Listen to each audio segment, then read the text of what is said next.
Assalamualaikum warahmatullahi wabarakatuh. Halo anak-anak hebat Indonesia. Salam kenal dari saya Krisnawati, salah satu mahasiswa dari program studi Pendidikan Akuntansi Fakultas Keguruan dan Ilmu Pendidikan Universitas 11 Maret. Pada kesempatan kali ini, saya akan mengajak kalian semua untuk belajar mengenai piutang wesel. Kira-kira apa itu piutang wesel? Apakah sama dengan piutang dagang? Langsung saja kita masuk ke pembahasannya. Oke, pertama kita masuk kepada pengertian piutang wesel. Piutang wesel adalah tagihan yang dilengkapi perjanjian tertulis untuk membayar sejumlah uang pada suatu tanggal yang telah ditentukan kepada pembawa surat. Selanjutnya, dalam piutang wesel terdapat dua istilah. Yang pertama, wesel, yang kedua adalah promes. Wesel adalah ketika surat perjanjian itu dibuat oleh pihak kreditur, sedangkan promes adalah ketika surat perjanjian itu dibuat oleh pihak debitur. Untuk wesel sendiri, ada yang wesel tidak berbunga dan ada yang wesel berbunga. Untuk wesel yang tidak berbunga, artinya di dalam wesel tidak mencantumkan tingkat bunga tertentu, sehingga pada saat jatuh tempo adalah sejumlah nilai nominal. Sedangkan untuk wesel yang berbunga, artinya dalam wesel itu mencantumkan tingkat bunga yang ditetapkan, sehingga pada saat jatuh tempo adalah sebesar nilai nominal ditambah dengan tingkat bunga tersebut. Lalu bagaimana jika belum tiba saatnya debitur membayar, tetapi kreditur membutuhkan dana? Jawabannya adalah dengan cara pendiskontoan. Pendiskontoan adalah jual beli wesel, bisa jual, bisa beli. Lalu apa itu mendiskontokan? Mendiskontokan adalah meminjam uang kepada pihak lain seperti bank dengan menggunakan wesel sebagai jaminannya. Lalu, bagaimana alur pendiskontan wesel? Jadi, alur pendiskontan wesel secara umum ketika pihak kreditur tidak melakukan pendiskontan wesel, pada saat jatuh tempo, pihak debitur akan membayarnya kepada pihak kreditur. Akan tetapi, ketika terjadi transaksi, pihak kreditur melakukan mendiskontokan wesel kepada pihak ketiga, seperti misalnya adalah bank, maka pada saat jatuh tempo, pihak debitur tidak lagi membayar kepada pihak kreditur, akan tetapi membayarnya adalah kepada pihak ketiga, yaitu pihak bank. Nanti pada saat jatuh tempo, pihak debitur akan membayar kepada pihak bank. Nah, pada saat itulah pihak bank akan memberikan informasi kepada pihak kreditur jika debitur atas nama ini sudah melakukan pelunasan. Dan pada saat itulah pihak kreditur akan menghapuskan piutang wesel atas nama debitur tersebut. Lalu bagaimana jika terjadi pada saat jatuh tempo, pihak debitur tidak mampu membayarnya? Siapa yang membayar? Jawabannya adalah pihak kreditur. Kenapa? Karena pihak krediturlah yang menyerahkan surat wesel itu sebagai jaminannya kepada bank, maka pihak kreditur mempunyai tanggungan untuk melunasinya. Lalu debitur bagaimana? Apakah sudah selesai? Apakah harus tetap membayar? Tentu pihak debitur akan tetap membayar, tetapi membayarnya bukan lagi kepada pihak bank, tapi kembali lagi ke posisi awal, yaitu membayar kepada pihak kreditur. Selanjutnya kita akan masuk ke dalam perhitungan pendiskontoan wesel. Baik wesel yang tidak berbunga maupun wesel yang berbunga. Bedanya hanya ketika wesel tidak berbunga, kita tidak menghitung tingkat bunga wesel, sedangkan ketika wesel berbunga, berarti kita menghitung tingkat wesel. Yang pertama, kita masuk ke dalam wesel tidak berbunga. Berapa sih nilai tunai yang diterima pihak kreditur saat melakukan pendiskontoan dari pihak bank? Rumusnya yaitu adalah nilai tunai pada saat jatuh tempo dikurangi dengan diskonto. Diskonto itu apa? Diskonto adalah potongan yang diberikan oleh pihak bank. Yang bagi kita adalah beban bunga. Lalu bagaimana cara menghitung diskonto? Cara menghitung diskonto adalah nilai tunai pada saat jatuh tempo dikali dengan tingkat diskonto dikali dengan periode diskonto. Periode diskonto, cara menghitungnya bagaimana? Periode diskonto adalah dari tanggal kita mendiskontokan sampai dengan tanggal jatuh tempo. Lalu, ketika wesel tidak berbunga, nilai tunai pada saat jatuh tempo itu sama dengan nilai nominal karena tidak mencantumkan adanya bunga.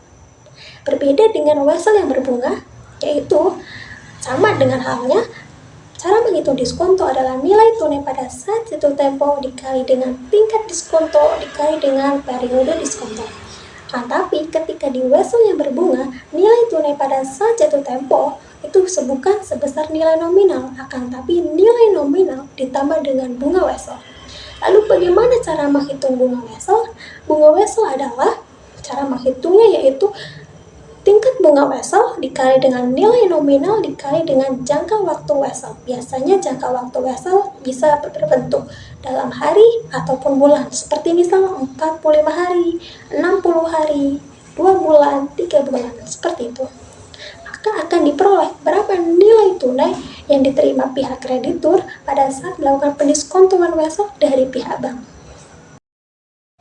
Setelah kita belajar mengenai piutang wesel, apa itu pendiskontoan, bagaimana perhitungan pendiskontoan wesel, yang perlu kita ketahui selanjutnya adalah mencatat atau menjurnal dari transaksi-transaksi yang terkait yang mungkin terjadi pada piutang wesel. Secara umum, piutang wesel itu terjadi karena adanya transaksi penjualan kredit. Nah, pada saat penjualan kredit, jurnalnya adalah piutang dagang sebelah debit, penjualan sebelah kredit. Lalu kapan berubah menjadi piutang wesel? Yaitu ketika pihak kreditur menarik wesel atau pihak debitur menarik promes.